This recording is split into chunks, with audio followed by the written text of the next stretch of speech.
Amerika je Kitajski prodala najmočnejše čipe umetne inteligence na svetu za delež dobička. To ni zarota, to je uradna politika.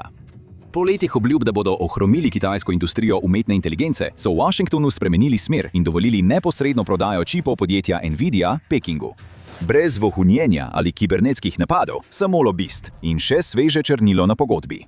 Z enim zamahom peresa je najbolj strateško pomembna tehnologija 21. stoletja znova pristala v rokah največjega ameriškega tekmeca.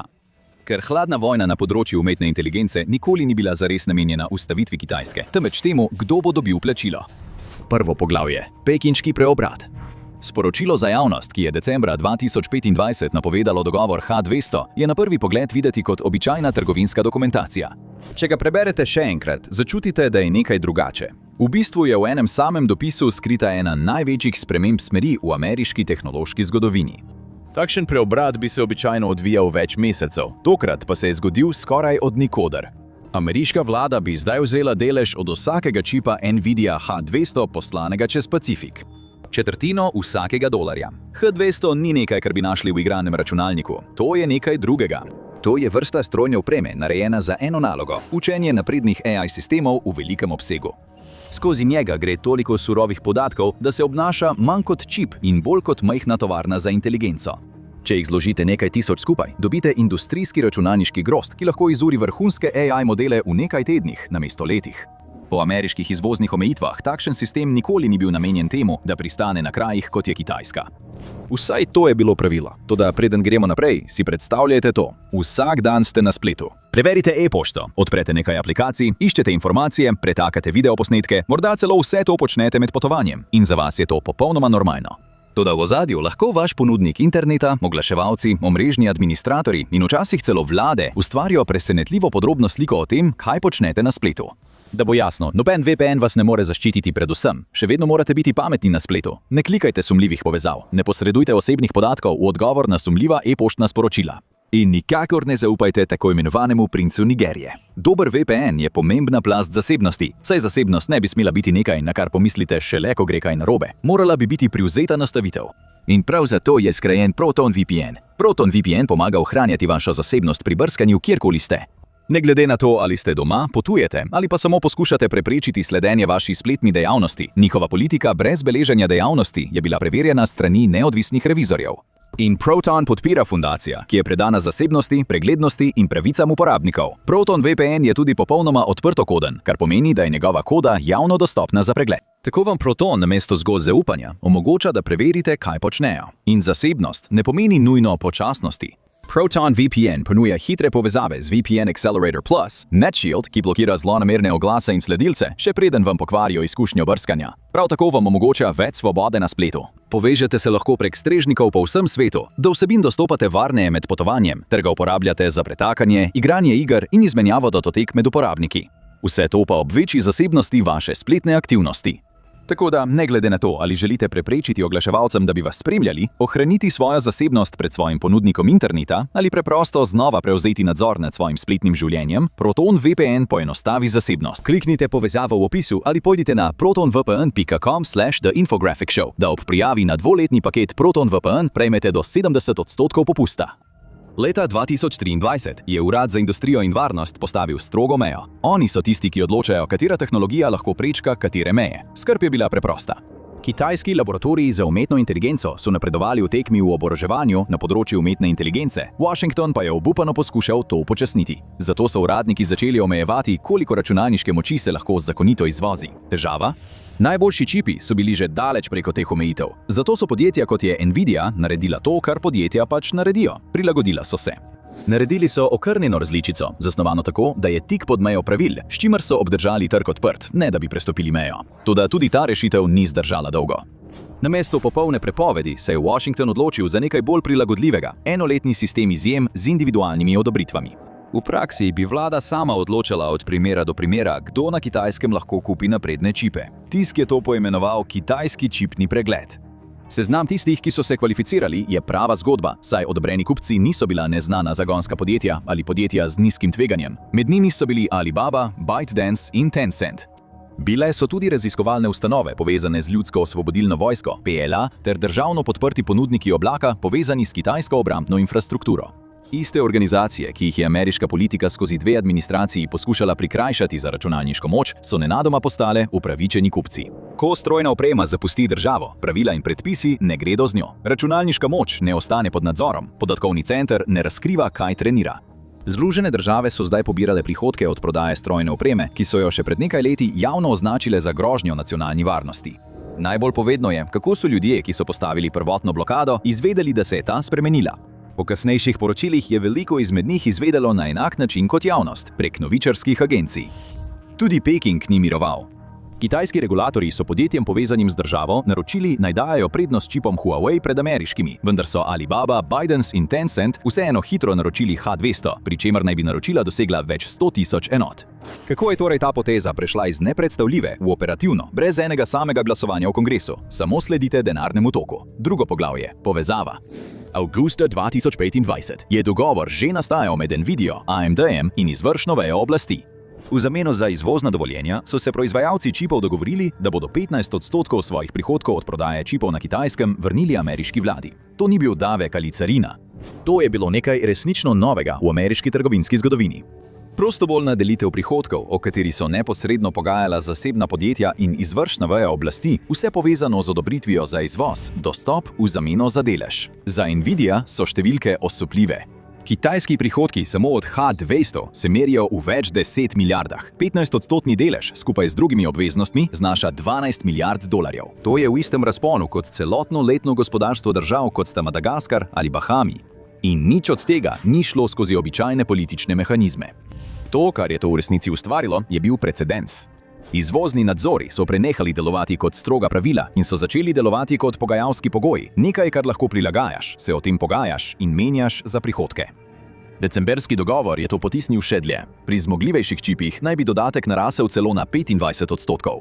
Cenovni model je postal očiten. Plačaj več, pošlji bolj občutljivo strojno opremo. V drobnem tisku je bila dodana omejitev pri 50%. Pošiljke na Kitajsko ne smejo preseči polovice tistega, kar se proda v ZDA. Celoten dogovor pa velja 1 leto in poteče decembra 2026.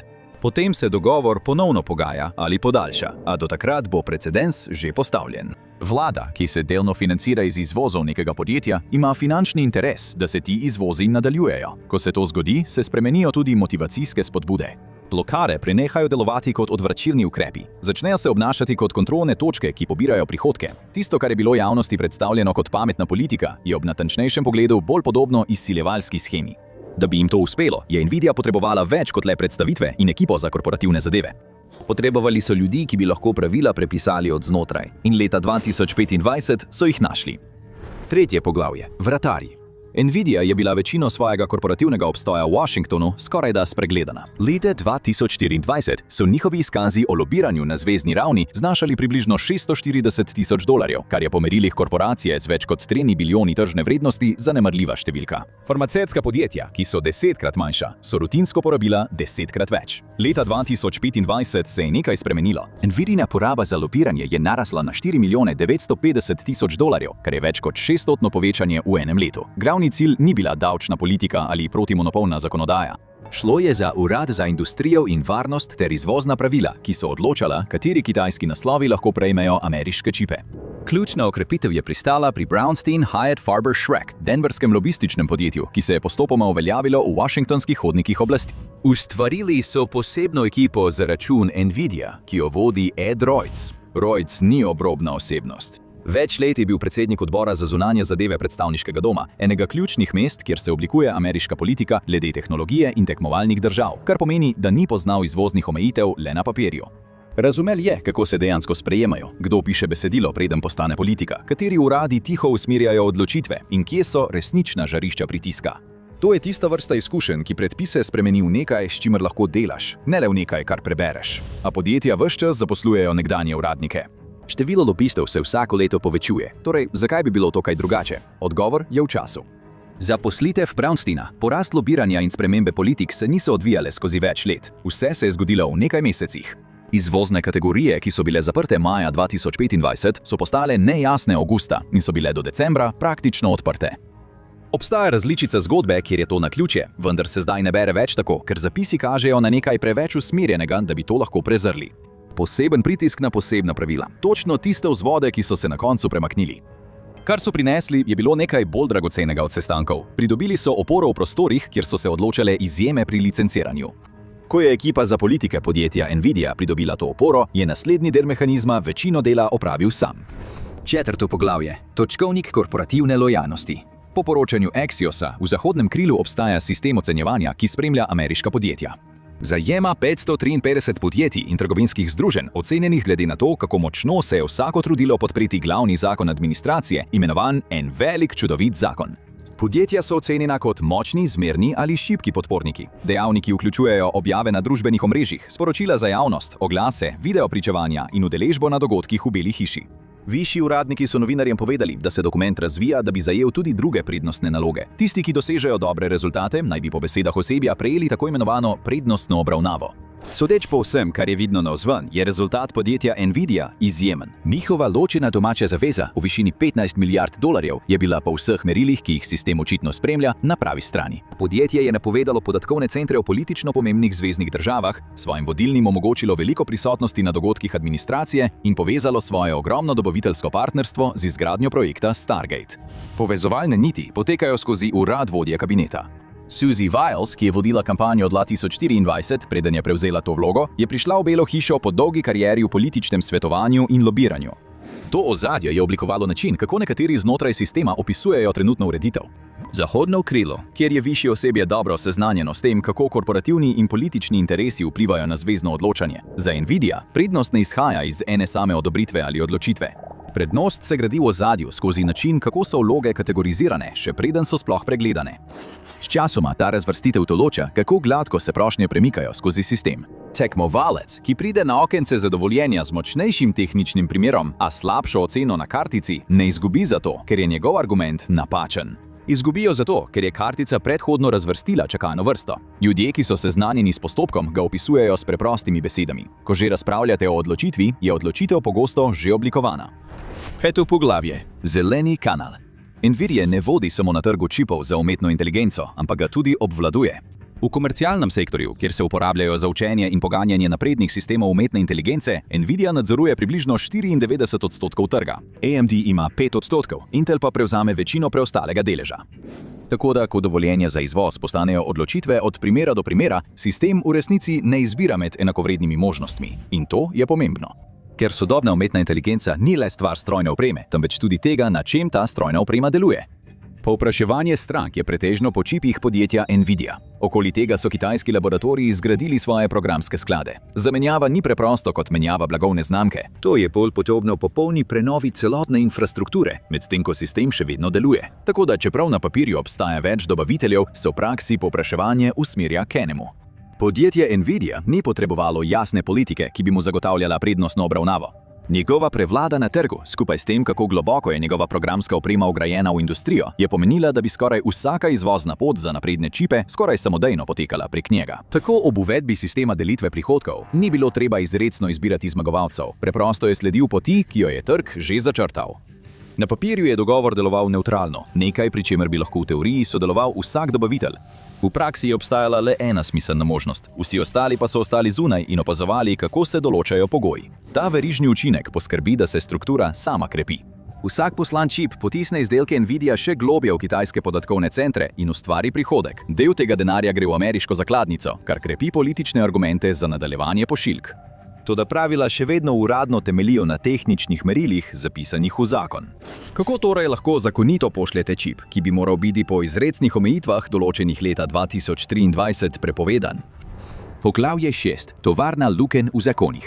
Tukaj postane sistem prebrisan in tehnične podrobnosti začnejo biti pomembne. Znotraj Urada za industrijo in varnost se pravila ne spreminjajo le s formalnimi spremembami politike, razvijajo se tudi skozi tehnična vprašanja in smernice. To so dokumenti napisani zato, da pojasnijo, kako se obstoječa pravila uporabljajo v praksi. Brez zaslišanj, brez glasovanj, samo pojasnila, ki oblikujejo, kako pravila delujejo. To je kraj, kjer se politika prilagaja v realnem času, ne da bi sploh izgledalo, kot da se je kaj spremenilo. In sčasoma se te prilagoditve običajno premikajo v eno smer. Medtem ko potekajo visoki sestanki med podjetjem Nvidia in ameriškimi uradniki, nova navodila nenehno izpopolnjujejo, kaj šteje za sprejemljivo v okviru izvoznih omejitev. Vsaka posodobitev sama po sebi izgleda nepomembna, vendar skupaj ne le razlagajo pravil, ampak premaknejo mejo ravno toliko, da čipi še naprej prehajajo skozi. Nič od tega tehnično ni nezakonito. Večina tega je sistem, ki deluje tako, kot je bilo predvideno. Ameriško ministrstvo za trgovino ima pooblastilo, da razlaga lastna izvozna pravila. Ta razlaga se nenehno dogaja prek tehničnih posodobitev in navodil. Težava je v tem, kakšen je skupni učinek na desetine majhnih pojasnil, ko stopiš korak nazaj. Ko jih združiš, začnejo v praksi spreminjati, kakšna so pravila v resnici. Fiksna meja se spremeni v pogajalski prag. Tehnične specifikacije, ki naj bi bile objektivne meje, začnejo odražati vpliv prav tiste industrije, ki jih urejajo. Ko lahko podjetje vpliva na to, kako se razlagajo pravila, ki urejajo njegov lasten izvoz, ni več samo preprosto regulirano. Pomaga soustvarjati pravila, po katerih deluje. Pomilnik v čipu Nvidia H200 je več kot le tehnična specifikacija pomilnika. Pri treniranju najnaprednejših modelov je to razlika med sistemom, ki lahko drži vrhunski jezikovni model v aktivnem kontekstu, in tistim, ki tega ne zmore. To je tudi meja med klepetalnim robotom in strojem za kibernetsko vojskovanje. Z načrtovanjem čipov tik na meji pravil, Nvidia zdaj v realnem času piše delujočo različico ameriške izvozne politike. 7. poglavje. Senčno zunanje ministrstvo. Koledar Jensena Huanga za leto 2025 je videti kot študija vzporedne diplomacije. Generalni direktor podjetja Nvidia, Jensen Huang, je imel odmevna mednarodna srečanja na Tajvanu, Japonskem, v Združenih arabskih emiratih, Saudski Arabiji in Združenem kraljestvu. Na vsaki postaji je napovedal zaveze glede računalniške moči in dogovore o širitvi v obsegu, ki so ga v preteklosti običajno sklepali trgovinski predstavniki ali ministri. V več primerih so dogovori, ki jih je napovedal generalni direktor, določili dnevni red za pogovore med državami, ki so sledili, in ne obratno. Dogovori o računalniški moči v zalivu so morda najjasnejši primer. Napoved Saudske Arabije o suvereni pobudi za umetno inteligenco, ki temelji na strojni opremi Nvidia, je določila pogoje ameriških zunanjepolitičnih srečanj, ki so sledila s kraljevino. Nvidia je oblikovala politiko, na katero se je ameriško zunanje ministrstvo prilagodilo. Enak vzorec se je ponovil v Abu Dhabiju. Partnerstva G44 in z njimi povezane zaveze glede čipov so prišle prej, ne pa po uradnem ameriškem pravilniku za sodelovanje na področju umetne inteligence ZAE. Tako zunanja politika naj ne bi delovala. Državni urad za zunanje zadeve obstaja zato, da usklajuje, kako Združene države pristopajo k strateški tehnologiji in njenemu prenosu v tujino. Zdaj pa lahko podjetje najprej objavi poslovne zaveze, vlada pa mora na to reagirati. Svojo politiko morajo prilagoditi temu, kar je že v teku. In kar se pojavi, je nenavadna vrsta suverenosti. Nvidia ni država v tradicionalnem pomenu besede. Nima vojske in nima zakladnice, vendar se nahaja na točki, kjer se dejanske zmožnosti umetne inteligence določajo prek čipov, ki opredeljujejo, kaj sistemi lahko in česa ne morejo. In ima dovolj političnega dostopa, da zagotovi, da njene poslovne odločitve ne delujejo le znotraj politike, ampak jo tudi aktivno oblikujejo. In to je drugačen odnos, kot ga prinaša zgolj regulacija.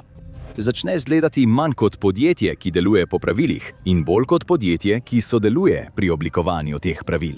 Ne nadomešča države, ampak na ključnih področjih postavlja pogoje, na katere se država na to odziva. 8. poglavje. Obračun. Prvi H200 pod novim dovoljenjem že prihajajo v kitajske podatkovne centre, z naročili, ki naj bi že dosegala 100.000 enot. Sledili bodo učni procesi. Modeli, ki bodo nastali, bodo uporabljeni v primerih uporabe, ki segajo od komercialnih klepetalnih robotov do vojaških ciljnih sistemov. Računska moč, ko je enkrat dostavljena, postane to, kar se operater odloči narediti z njo. Kar to otežuje, je dejstvo, da to ni več samo politika, temveč tudi dohodek. Ko se prihodki začnejo stekati v zvezno načrtovanje, to preneha biti preprost vklop ali izklop. Zvezne proračunske projekcije ga vključujejo. Domači programi širitve, ki so delno financirani iz tega, imajo interesne skupine, ki ga bodo branile. Birokratski aparat vlade ZDA je dejansko prevzel finančni delež v nadaljevanju izvoza prav tiste opreme, ki jo je nekoč označil za nadzorovano blago. Preklic te pogodbe bi zahteval ne le politično odločitev, ampak tudi odstranitev prihodkov, ki so že vključeni v načrtovanje agencij. Ko Nvidia zviša svoje prihodkovne napovedi, se z njimi poveča tudi predvideni delež vlade. To samo še okrepi politični argument za širitev izjeme. Privatizacija zunanje politike preneha biti metafora in postane knjigovodsko razmerje. Ko podjetje enkrat pokaže, da je mogoče izjeme od politike nacionalne varnosti kupiti po fiksni ceni, ta precedens postane trajen. To, kar se tukaj pojavlja, je manj podobno enkratnemu dogovoru in bolj predlogi za pretvorbo regulativnega pritiska v dogovorjen delež prihodkov. Druge industrije to že pozorno spremljajo. Farmacija, sateliti, napredna biotehnologija, sektorji, kjer je lahko isti izdelek hkrati komercialen in strateški. Desetletja je veljalo preprosto pravilo: nekatere tehnologije ostanejo zunaj odprtih trgov. To pravilo ni bilo prepisano, samo ne izvaja se več na enak način. Nvidia je le eden izmed igralcev v dirki za umetno inteligenco in nihče noče biti tisti, ki bi upočasnil napredek. Toda oboroževalna tekma deluje le, če je vzdržna. Trenutno pa poraba vse bolj spominja na pritisk, ki se kopiči v sistemu, namesto na rast. In ko ta pritisk poči, to občutijo vsi. Če želite izvedeti, kaj sledi potem, ko je balon umetne inteligence pravkar počil pri stopnji porabe $115 milijard, ali pa si namesto tega oglejte ta video.